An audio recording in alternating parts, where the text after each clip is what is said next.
This is a Vault Studios production. This show contains adult subject matter and is meant for mature audiences only. I'm Brendan Keefe. This is The Officer's Wife, Chapter 4. Jessica Boynton wakes up in Atlanta Medical Center in May 2016 when she's brought out of a medically induced coma. Well, at the time, not knowing what happened, I was almost kind of too out of it to really even think about what happened, other than I thought I was in the hospital because I had a baby, and I didn't know where my baby was. Jessica's friend Megan, the neighbor who heard gunshots the night she was found in that locked closet, remembers seeing Jessica in that hospital room, her feisty, bubbly friend, now feeble and trying to remember how she got there. I wanted just to hug her neck and be like, thank God you're okay. But I knew she was so fragile, and just seeing her with no hair and all those bandages on her head, and it hurt me seeing her like that. It broke my heart. It's been just over 3 weeks since she was found in a locked closet of her apartment in Griffin, Georgia, with a life-threatening injury to her head. Her husband Matthew's service weapon was found at the scene, and 2 shots had been fired. At least one shot appears to have been fired toward the top of her head. Her husband Matthew believes she tried to commit suicide, but the Georgia Bureau of Investigation is still conducting interviews, and soon they'll interview Jessica, perhaps the only person who knows for sure what actually happened that night and why. Even when they took her, when she came out of the coma, when they brought her out of the coma, they didn't know, what kind of effects that she would have. Before she woke up, Jessica's grandmother Martha spent every day at her bedside and restless nights waking up to check on her. The trauma to Jessica's brain was significant, and when she finally wakes up, no one can say for sure what life will be like for the young mother. I cried a lot because you just don't know. You don't know whether they're going to wake up or what kind of condition they're going to be in, and the doctors didn't know, so they couldn't ease my mind. The early days are tough. Jessica's alive, she's talking, but it's a slow, painful process. They had a doctor come in, a psychiatrist to come in, and evaluate her because she came in, as a suicide attempt. And he told her that she said, "How did I get here?" And I told her then, I said, "You came in the helicopter." And she, "No, I didn't." And she was looking, and I said, "Mm-hmm." And she said, "Grandmother, did you come with me?" And I said, "No, baby." I said, "You didn't tell me you was coming. If you'd told me, I probably would have been there with you." But still, nothing was said, about, did you hurt yourself or anything. The GBI talked to her the first week that she was awake, and nobody had mentioned it to her. And the 2 GBI agents came and went in with her. Today's date's May 10th, 2016. Time is approximately 10:30 a.m. Located at Atlanta Medical Center, room 373 East. GBI agent in charge, Jared Coleman, and Assistant Special Agent Chris DeMarco enter Jessica's room. My name's Jared. I'm with the GBI. This is Chris. Obviously, we're here to look into kind of what happened. They ask family members to leave the room. No, we're just going to have to talk to her by herself. We'll be right out here in the hall, okay? But they're both really nice, okay? And we're going to be right out here in the hallway. Jessica's left alone with the 2 GBI agents. They sit close so they can ask questions and hear her answer in a quiet voice. Basically, the reason we're up here is to talk to you about kind of what happened as far as I don't remember much. Jessica says she remembers finding out that Matthew was having an affair in the days before everything happened, seeing a revealing Snapchat from another woman on his phone. Why do you think that they were cheating? Did Matthew tell you that, or was there something on the Snapchat? It was Snapchat. I saw a picture, actually. And what was the picture? It was a picture of her in her underwear. Carefully, cautiously, DeMarco and Coleman dig deeper. More questions about the hours before Jessica is found in the closet. You don't remember what happened in Walmart? You don't remember any conversations you had with Matt or anything like that? Okay. Do you remember coming home at all? No. Okay. I know that we got in an argument, but that's about all. Have you ever handled Matt's gun before? You've never held it? We didn't have the case. Okay, so you've never touched his gun before? So to the best of your knowledge, there's no reason why if we did testing on the gun, why your DNA would be on the gun? No. Okay. Do you remember anything about sending any text messages to Matt that night? I mean, I know I texted him, but about what? I don't remember. So you do remember, you remember you sent something and you just don't remember what it was? Right. Okay. Do you know how it was that you got shot? No. Okay. You just woke up here, right? Right. Okay. Let me ask you this. Have you ever had any type of thoughts about hurting yourself? Never. They circle back to the night the shots were fired in the closet. Yeah, you say you don't remember exactly what happened that night. You can't remember anything at all that night? Nothing? Well, what do you think happened? Honestly, I have no idea. Do you think Matthew did something? It's possible, but I mean, it's very doubtful. Well, do you love Matthew? Of course. Do you think Matthew was even capable of doing this? I honestly, I don't know. Jessica seems surprisingly clear-headed. She does her best to answer each question, one by one. The interview finally winds down. It's just after 11 a.m. on Monday, May 10th. They've met with Jessica for just over half an hour. Get better, get back on your feet, and get back to it, all right? We appreciate you talking to us, okay? Glad to see you pull through. You take care, all right? If you ask Jessica about all of this today, her answers are pretty similar to the one she gave the GBI back in April 2016. She doesn't remember much about that night after a certain point. The absolute last thing I remember is we had gotten back from Walmart, and I had a little dog in our apartment. You know, he was a little Yorkie, Chihuahua and Yorkie mix. His name was Bentley. And I was going to the closet to change my shoes because it had been raining outside, and I had on like heeled booties, and I didn't want to go outside in the rain in those. And so I was changing my shoes. But that's the absolute last thing I remember was I was about to go walk the dog, because that's why the baby was in his crib. Because I'd asked Matthew, hey, can you watch the baby while I go walk the dog real quick? It's raining outside. I don't want to take a newborn baby. You know, he was like 8 months old. But I was like, I don't want to take him out in the rain. You know, it'll take me 5-10 minutes, if that, just to go walk the dog. No, I'm not going to do that. Okay, then I'm going to go put him in his crib and you can listen to him cry, because I'm not taking him outside in the rain. And so that's what I did. And then I went to go change my shoes. And that's the absolute last thing I remember before waking up in the hospital. In other words, whatever happens next in the closet, those critical moments are gone, unlikely to come back after all this time. And to Jessica, maybe that's okay. A lot of people say, hey, you should try hypnosis. I've heard it really works. And honestly, I think that would be a waste of my time, because I think deep down I know exactly what happened. And that is for sure that I didn't do it. And I think that's all I need to know. When Jessica looks back and goes through everything that doesn't seem to fit, things that don't add up, and it's a long list, she mentions Matthew's sweep through the house after hearing gunshots and what he does next, or what he doesn't do. He doesn't check on anybody. He just literally walks in and walks out. He doesn't check on the children. And he says that he doesn't hear Tyler crying. But on body cam footage, Tyler's crying the whole time. Tyler was a breastfed baby. So he was all about mommy, mommy, mommy all the time. If I was not holding him, or if he was not eating, or if I was not holding him while he was sleeping, he was crying. That's just what he did. All the things that never made much sense to her about that night still don't make sense. The odd angle of the gunshot to the top of her head, the second shot fired after the first, certainly uncommon in a suicide attempt. The position of her head resting on a pillow, the lock on the inside of the closet door. But perhaps more than all of those details put together, the one detail that makes a suicide attempt seem, well, odd or even unlikely is Jessica's frame of mind leading up to that night. Wednesday and Thursday was probably the best days of my life, because I'd been looking for a job, because I knew me and Matthew were going to be getting a divorce. I wouldn't have him to be completely dependent on anymore. So I was looking for a job, and I finally found one. Well, Wednesday, I went up to Thomaston with my grandmother to fill out an application for the job. Well, I went up there, filled it out, and when I got back home, it was around 5 o'clock that evening that they called me back and wanted me to come for a job interview Thursday, that afternoon, I believe. And so I went back up there for the job interview. Everything went good. They wanted me to come back Friday for orientation for the job. Well, and then on top of all that, I finally had the evidence that I needed that Matthew was cheating on me. And that's all I needed. And so I was on cloud nine. She's also had a lot of time to think about that text, the one that Matthew got shortly before racing home and hearing gunshots, the one about having suicide thoughts. I can't do this anymore. Take care of Tolan and Tyler. Please tell them that I love them every day. I have been suffering for a while now, and no one has noticed. Here lately, I have not been able to recognize the person I see in the mirror. This is not the first time I have had suicide thoughts. I love you and the boys. It still does not sound like me at all. And in my mind, I was thinking, like, I'm correcting everything that is wrong with it. Compared to how I always text and write and everything, it's not my style at all. Like, so many words are misused, little to no punctuation at all. And the biggest one at the end, it says something about I love you and the boys. I wouldn't have said I love you to him at the time.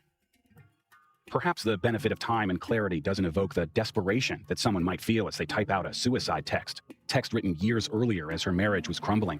But Jessica's adamant she didn't write that text. She wasn't suicidal. I never was sad, to be honest. You know, I was ready to be done with him. You know, I was ready. You know, I was like, I'll walk out the door right now to be, done. But I wasn't sad. I wasn't depressed. You know, I had had that job interview and everything and the orientation for it. So I was on my way. You know, I was at the point where I was just done and wanted out. When it comes to true crime podcasts, Generation Y is a pioneer. If you're obsessed with tales of murder and mayhem, this is the one show you need to be listening to. Hosts Erin and Justin discuss unsolved cases from all angles. They break down theories, dive deep into forensic evidence, and share their shocking opinions. Often, cold cases they bring to light finally find resolution.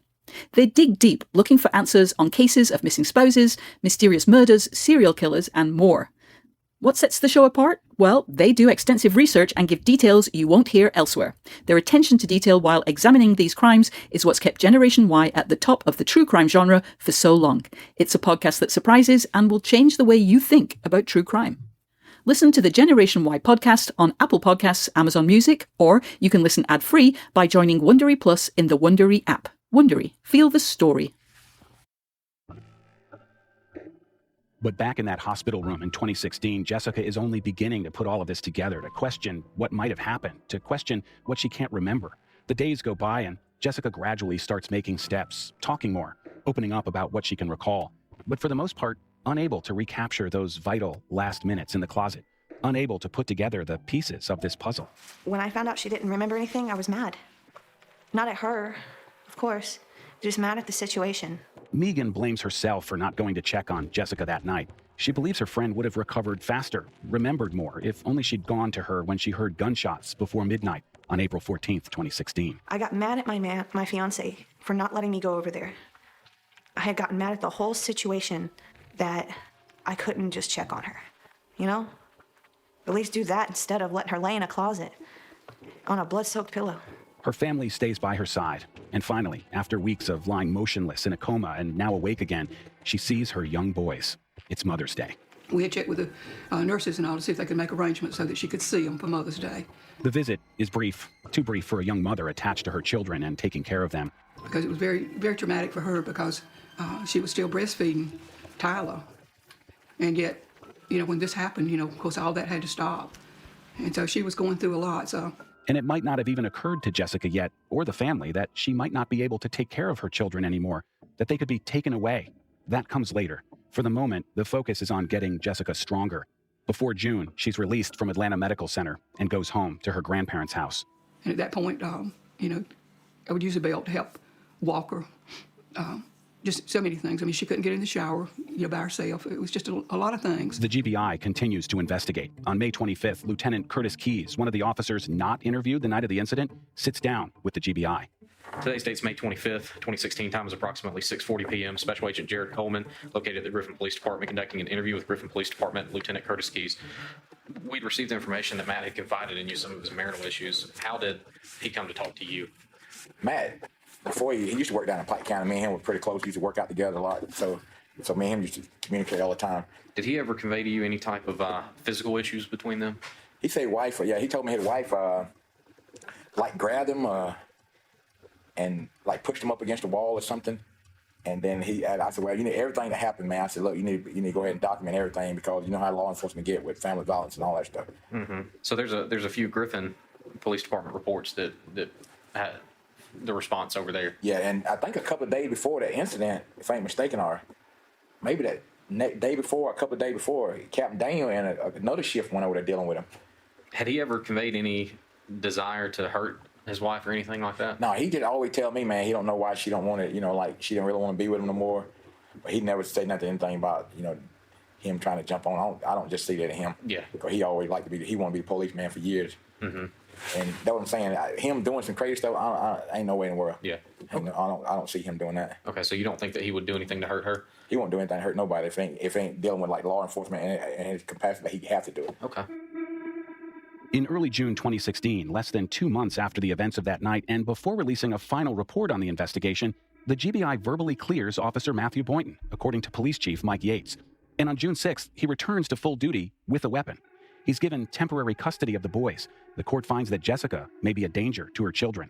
But it's around this time that Jessica's doctor at Atlanta Medical Center, Dr. Vernon Henderson, chief of trauma and critical care at the hospital, writes a revealing letter to the court, one that calls into question the idea that Jessica tried to shoot herself, and calls into question the nature of Jessica's injury. The 30-year veteran trauma surgeon writes, The report we received from the paramedics was that she was the victim of a self-inflicted gunshot wound to the head. First of all, the wound that she suffered was toward the vertex of her skull on the right side of her head. This would imply that she shot herself with a gun pointed downward near the top of her skull. This would be a very unusual direction in which to point the gun at oneself with the intention of committing suicide. The second most striking observation made by me while assessing Jessica was that she was right-handed and shot herself with her right hand. Remarkably, neither of her hands had any evidence of any gunpowder stippling from gunpowder blowback. Literally, both of her hands were pristine and unmarked. Henderson's letter continues. To my knowledge, no further forensic investigation of her hands was conducted during the entire month that she spent in our hospital. Toward the end of his letter, Dr. Henderson concludes with the following. My purpose of dictating this narrative is to note my concerns regarding the initial designation of this as a self-inflicted shooting. Whatever investigation there was done into this event in no way reflected our observation in the emergency room, particularly of the very strange angle of injury and pristine condition of her hands upon arrival. GBI investigators eventually talked to Dr. Henderson on July 20th, over 3 months after the night of the shooting and over 6 weeks after Matthew Boynton is cleared to return to full duty. His remarks are left out of their investigative summary. We should point out that Jessica's neurosurgeon, Dr. King, said the following about her injury. The circumstances surrounding the wound were suspicious. But he goes on to say, the wound was still able to have been caused by a self-inflicted gunshot wound.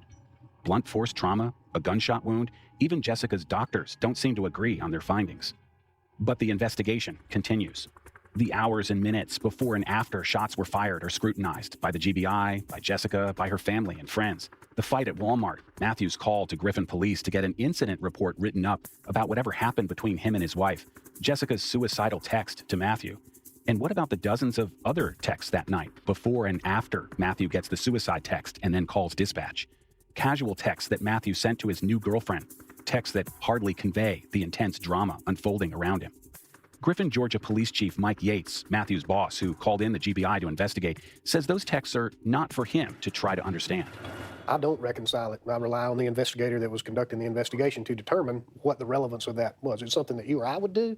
Probably not. But we don't know what was going on in his mind at the time, nor what he actually thinks was taking place. You know, and apparently his estranged spouse has a history of saying and doing things that are a little far out there. I'm sure he was concerned for his children. I'm sure he was concerned for his estranged spouse, whatever the relationship was, but I speculate that he probably didn't take it as seriously as someone might. That's in his mind and in the determination of the people that did the investigation. But Jessica's friend and neighbor, Megan Browning, a trained EMT and firefighter, can't get over all these details that don't seem to add up. She's never handled a gun. Jessica had never been able to take that gun out of his holster of his duty belt. So how can you grab a standard issued weapon from the police department out of its holster when you've never been able to get it out before? She's never handled a weapon in her life. Second of all, you've got 2 shots that are fired for a suicide. Megan comments on the fact that Jessica's hands were clean. There was no gunshot residue to be found on her. Megan's also struck by the odd fact that Jessica and Matthew's closet had a lock on the inside. All of the apartment complexes are built the same. The closet door does not lock at all. You'd have to take the bathroom lock and swap it with the closet. Another strange thing about that night has to do with Matthew Boynton's clothes. By his own admission, Matthew states he wore the same clothes throughout the night, in the hours leading up to finding Jessica in that closet, and in the hours after she's flown to Atlanta Medical Center. But in his videotaped interview with the GBI in the early morning hours after the shooting, he's seen wearing something different, what looks like a red sweatshirt. Matthew lied, especially about him changing his clothes. A lot of people caught on to that one. Because at Walmart, he was wearing a gray sweatshirt, and on the porch, he's wearing a red, and he says, "Oh, I didn't change." You clearly changed. What did you do with those clothing? As Megan says, she's not the only one to spot the change in clothing. But Griffin Police Chief Mike Yates seems nonplussed by this, the fact that Matthew's wearing something different when he's interviewed by GBI agents later that night. I mean, obviously he's got on a different jacket or a different coat, but whether he has the same clothes on under that or not, I couldn't tell you. Other than the jacket, you haven't showed me any evidence to show that he didn't have the same clothes on. You know, and we know that he had access to his vehicle in the parking lot. We know that they had to switch car seats and all that kind of stuff around. There should be an explanation for the pullover, but that doesn't mean there hasn't been anything showed to me that the clothes that he had on are not the same, other than adding to with another pullover shirt. Yates seems comfortable explaining other details of that night, details that others, especially Jessica and her family, have called into question, like the fact that Matthew doesn't check on his kids after hearing gunshots. I really don't know, because I can't put myself in that You have to live it to be in that situation, and people do things that don't make sense when in under stress and under dynamic situations. So I can't, I'm not going to armchair quarterback him. I don't know. The chief says it's not the first time he's seen someone fire 2 shots in an attempted suicide. I have seen it once before, but this is not a suicide. In other words, Jessica, if she pulled the trigger, was unsuccessful in her attempt. Yates goes on to offer his thoughts on how that second shot might have been fired. A shot fired presumably after Jessica fires the first one toward the top of her head. Body mechanics and gravity can do things like that. And also, she was obviously semi-conscious after that, and I don't know how much movement or rolling around took place in the clot sub. Who knows? Only person knows that is Jessica Boynton, and apparently she can't remember it. And then there's Matthew's call to Lieutenant Keyes to report his fight with Jessica at the Walmart hours before she's found in the closet, a call that resulted in Griffin police officer Adam Trammell coming to the Boyntons' apartment and writing an incident report. I suspect highly that was merely a means to document their relationship problems, and I don't think his intent, nor did Matthew Boynton express a desire to prosecute Miss Boynton. So I think it was just a matter of record keeping. However, we learn that Trammell's report isn't actually written until hours later, after Matthew comes home, after Jessica's taken to Atlanta Medical Center, and the report contains errors. At least 3 times Trammell writes down he was at the house an hour earlier than he was actually there. My opinion, and from what I recall, is that I think his time is an hour off in the report. I think he made a typo. He put a 2 where he should have put a 3. Jump into easy breezy summer sleep with Casper. From cooling mattresses with snow technology to crisp new sheets, Casper has everything you need for cooler sleep. And right now, their 4th of July sale is here, and they're celebrating the bed white and blue with up to 15% off mattresses and more for a limited time. Say hello to cooler, better sleep with the new Casper Cooling Collection, featuring mattresses, bedding and more designed to work together for cooler sleep. Casper's Wave Hybrid Snow Mattress keeps you cool for more than 12 hours, pulling heat away from your body for sustained temperature regulation. And better bedding makes for a better tomorrow, which is why Casper's Hyperlight sheets are designed with an innovative grid weave that lets air flow through for maximum breathability. Whether you're looking for a new mattress, pillows, or even a dog bed for your best friend, Casper has something for everyone who sleeps. And, as always, Casper has free shipping and returns. For a limited time, enjoy up to 15% off mattresses and everything else you need for cooler sleep with Casper's 4th of July sale. Disclaimer: exclusions apply. See casper.com/promo for offer details and end date. On August 30th, 2016, 4.5 months after Jessica was found in the closet, GBI Special Agent in Charge Jared Coleman interviews Officer Adam Trammell for the first time since the incident. Remember, Trammell's the one who came out to the Boyntons' apartment to write up an incident report about an argument, a report that Matthew requested. Trammell's interview is done over the phone. Just a quick question, and this doesn't really affect the investigation at all or anything like that, but obviously, we're talking for the first time with this whole thing. I'm just curious for myself, do you know why we didn't interview you that night? Were you not asked to come down to the police station that night? Yeah, honestly, I don't know. I was in there when they was getting interviewed. They said they was probably going to ask everybody, but I was never asked to do anything, so I'm not sure. Okay. During the interview, Coleman asked Trammell what he can remember about the incident at Walmart, the one that prompted Matthew's call to his lieutenant and Trammell's visit to the couple's apartment. Lieutenant Keyes called me, I guess, told me to go out there. I guess Matt called him, told him about him and Jessica at Walmart or something, and he wanted me to go out there and just, Matt wanted a report done. So I was out there earlier in the night, and then the second time was when we got the call about the attempted suicide. Coleman also asked Trammell about the fact that there appears to be a timing issue in the report. In that report, you wrote that, and I'm just going to read this to you just since we're not in person. You wrote that Matthew also informed me about an incident that also occurred at Walmart on Thursday, April 14th, 2016 at approximately 23:20 hours. That time is after this report, after you showed up on that scene. Was that a typo? Yeah, that must have been a typo because he said that the Walmart incident happened before I even got out there and took the report. So that must be a typo. Coleman then asks about when the report was written up that night. When you went out there to make this report, after he gave you that information, I'm assuming did you write everything down and then write the report later, or did you just do it all from memory? Well, I pretty much did it from memory. I knew Matt, so I knew his information. So I believe I wrote down Jessica and her date of birth. And I think we normally get a person's name, date of birth, phone number, and address. So I believe I asked Matt all the information on Jessica. Okay. And then I pulled a case number on. I pulled a code 4 to be able to type the report, and then I just typed the report up later that night after everything occurred. Okay. Trying to think about anything else I need to ask because I don't want to have to bother you anymore with this stuff, man. Yeah. When Coleman asks Trammell what he knows about Matthew's marriage to Jessica, he brings up yet another report, another call to police, the night before Jessica is found with apparent gunshot wounds. So I know officers went out there the previous night, I think, and that was actually, I believe they was dispatched to that address. Okay. Do you know what that was about? I didn't go out there for that one, so I'm not sure exactly what happened that night. The same day that Officer Trammell is interviewed by Agent Coleman, August 30th, Jessica's neighbors, Josh and Whitney, who didn't answer the door the night of the shooting, also get a visit from the GBI's Jared Coleman and Chris DeMarco. Hello. Hey, how are you? My name's Jared Coleman, Special Agent of the Georgia Bureau of Investigations, Assistant Special Agent in charge, Chris DeMarco. It turns out they also heard gunshots that night, not when Matthew Boynton reported hearing shots, but earlier, before midnight, when Jessica's neighbor Megan and her fiancé also heard shots. I can't remember if I looked up people because we heard a gunshot or if we heard that after. Josh tells the investigators he heard the couple arguing, going up and down the stairs outside their door, and then at some point heard gunfire. But you heard the gunshot at about 11? It was about 11:30. Sometimes we 11, 12. Well, I certainly appreciate it. Thank you, guys. They're the second pair of neighbors that heard gunshots before Matthew reported hearing them as he ran toward the apartment. Not minutes before, but over an hour before he called into dispatch. But Griffin Police Chief Mike Yates is untroubled by the conflicting reports. I think in generalities, when it comes to traumatic events and complicated investigations and witness testimony, especially people that are interviewed sometime after this incident, it's not uncommon for misconceptions of time. People want to they want to make sense out of traumatic things that happen, and they will embellish and add and leave things out. I think that's common in an investigation, but the only person that can answer those questions for you are the people that were interviewed or the GBI agents conducting the investigations. In the end, after reviewing all the evidence, the GBI concludes that Jessica Boynton's injury that left her in a coma was a suicide attempt. Matthew Boynton, already verbally cleared and back on the job, is finally cleared of all wrongdoing. Megan Browning thinks it was a foregone conclusion.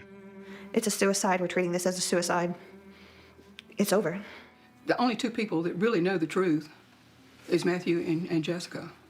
And so far, Jessica hasn't been able to recall what happened. She can recall it to a certain point, but then she can't remember. And honestly, if she were to, today or tomorrow say, I remember, it'd be a problem with that, because they'd say, well, you've just been hearing things. If I really had to come up with something, I think she had a blunt force trauma. I think that both of them have said they were arguing. He said they were arguing. She said that she remembers them arguing. And I think she got hit with something. Even the doctor said, that it looked more like a blunt force trauma than being shot. And if she had done it herself, you shoot yourself. You plan to shoot yourself, and you shoot yourself, and you lay down on a pillow, and there's no blood anywhere else except on that pillow. It's just so many unanswered questions, and I don't know that we'll ever get them, because I don't believe that Matthew will ever tell the truth. And I wrote letters I sent them to the governor. I sent them to the GBI director. I sent them to the city managers. I sent them to the DA's office. And I listed in my letter. I listed all the questions. That if we could just get answers to some of the questions, why. And then all you hear back from everybody is, that the GBI did a great investigation, a very thorough investigation. Jessica Boynton is left with the results of the investigation, that she tried to kill herself. But despite her lack of memory about those critical last minutes in the closet before bullets were fired from her husband's service weapon, she's adamant she did not try to kill herself. Something else happened. I believe that whoever did it hit me over the head with something, and whatever that something was, it was only like 2 to 3 inches long, because was the length of my initial wound before they had to do everything to it. So, it lines up to about, the length of the end of the butt of a gun. So he could have used his gun to hit me over the head with it, and then his gun, the model that it was, had issues with going off when it was dropped, or, whatever. If you, just throw it down, it was going to go off. So it's very possible that, he hit me over the head with it, or his finger could have been on the trigger and he accidentally pulled it, and that's what made the bullet hole in the ceiling. Well, then after that, I'm laying on the ground. Then he decided, well, crap, maybe that doesn't look quite right. Maybe I need to do another one down low Just, I don't know why. I don't know what the thinking of that would be. That's what I think happened, is that I was hit over the head with something. And Megan Browning is more direct. She envisions a scenario where Jessica wasn't alone in that closet. Well, when you're trying to stage a suicide as a police officer, because you're an officer of the law, no one would ever think of you being the assailant when your beloved wife, who can't even get the gun out of your holster, who's never handled a weapon in her life, and you're going to put her in a closet, place the gun under her pillow, place her head on a pillow, and then you're going to swap the door handles and make it look like she locked herself in there. As Jessica goes about pulling her life together and recovering from a life-threatening injury, Matthew Boynton continues patrolling the streets of Griffin, Georgia, absolved of any blame in the incident. But this story isn't over, and Matthew Boynton isn't out of the woods yet. Next time on The Officer's Wife. Facts can't be contrived. Facts are, by nature, factual. That was actually a self-inflicted gunshot wound that happened to her. Nothing else leads us to believe that anything else happened to her besides her pulling the trigger. You don't have to ruin somebody else's life just because you don't like that they're saying the truth. The Officer's Wife is a Vault Studios production in collaboration with WXIA 11 Alive in Atlanta. The Vault Studios team includes executive producers Will Johnson and Adam Ostro, and investigative journalist Jessica Knoll. Audio production by Richard Humphreys at Tacoma Media in Silver Spring, Maryland. Visit our website at vaultstudios.com to learn more about our podcasts, including Bardstown and our weekly show, True Crime Chronicles. And you can find us on Facebook at Inside the Crime Vault if you'd like to talk about this case and learn about other stories we're covering. If you or someone you know is in crisis, there are options available to help you cope. You can call the Suicide Prevention Lifeline at any time to speak with someone and get support. For confidential support available 24/7 for everyone in the United States, call 1-800-273-TALK. That's 1-800-273-8255.